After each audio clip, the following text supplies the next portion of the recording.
Hi there, my name is Ralph, and this is my story with video conferencing tools for teaching. I'm a lecturer and have gotten used to face-to-face lectures ever since. But when the pandemic hit us hard, I had to force myself to use Zoom for all of my lectures.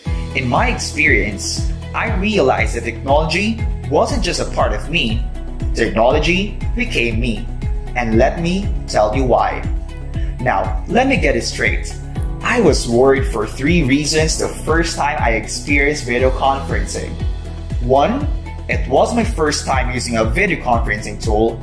I didn't know how to use Skype or even Google Hangouts, and I didn't even know that Zoom even exists. 2, I was teaching math, and I was so anxious that I didn't know how to present the solutions to various math problems without an actual whiteboard and a marker. 3, I wasn't sure how my students would react since I couldn't see all their faces and I couldn't even look at the way how they solve. It was just so challenging to know the right pace. We'll go to the details later, but first, let me share with you something about video conferencing.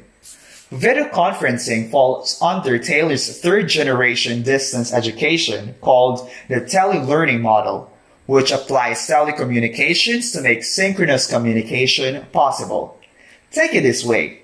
With this technology, it is possible to meet our students simultaneously but at separate locations. Now, the big question is, how helpful or unhelpful video conferencing tools are in online learning?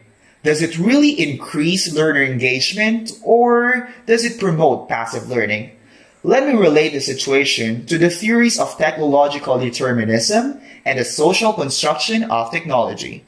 Let's talk about technological determinism, or simply TD. Westergaard mentioned that TD is the belief that technology is a governing force of society, meaning technology determines the outcome, which is neither good nor bad. It's like the agent of social change. I know that's quite a lot, but let's try to take Zoom as an example. During the COVID-19 pandemic, Zoom flourished and it became our classrooms. It influenced the delivery of education in online mode locally, nationally, and even globally, whether we like it or not. When I was forced to work at home during the lockdown, I needed to adapt to Zoom. I had to understand all its functionalities and how it's being used. And I even had to learn how to set up all my equipment, my laptop, webcam, headset, and even my ring light. Because in online teaching, it's a one-man show. In the lens of TD, Zoom can be inherently good or bad. On one side, I find Zoom easier to explain math concepts and theories than traditional technologies because it contains all the features I need, like the whiteboard, the share screen, the chat room, and more. It was easier to facilitate a two-way communication. But in the opposite perspective, Zoom can also be too dragging and unexciting, especially when the lecture is too long. And I completely understand.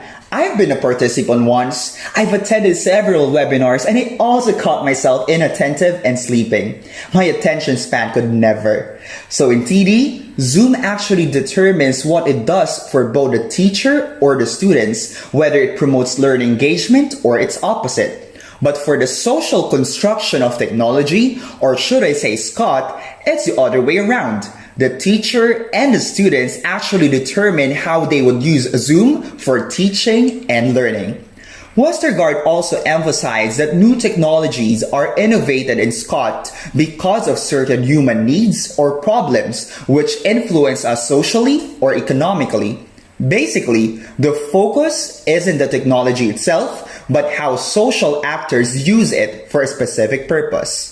During my first lecture at Zoom, many factors interplay. The limited time to squeeze all necessary content, the fear of getting disconnected in the middle of the lecture, the ease of delivering lessons at the comfort of my home, the performance evaluations, or even the high reputation of the company. On the part of the learners, some students may join Zoom meetings to participate with their classmates, multitask studying and doing the things they love, ask confusing questions from their digital handouts, or even have the desire to study alone. Some are just comfortable with their own company. Therefore, Zoom itself does not necessarily improve learner engagement or promote passive learning. It is the teacher and the students who play in the educative process that engage among themselves in meaningful conversations. Well, it seems that TD and Scott have a huge sibling rivalry, but don't get me wrong, both of these theories acknowledge the inherent capabilities of technology to change the educational landscape or society in general. As Marshall McLuhan said, we shape our tools, and thereafter, our tools shape us. Going back to my big question, how helpful or unhelpful video conferencing tools are in online learning? Based on TD or Scott, it would really depend on whether you let technology dictate how you learn or use the technology in your own situation. Right now, all my synchronous online lectures were recorded and posted on our company's website for those students who want to see them. This experience made me realize that indeed, technology wasn't just a part of me, it was me. Technology immortalized us and shall continue to shape us in the future. As we continue to face the COVID-19 pandemic, we'll continue to use video conferencing as our new classroom, whether it's a comfort or a burden to you.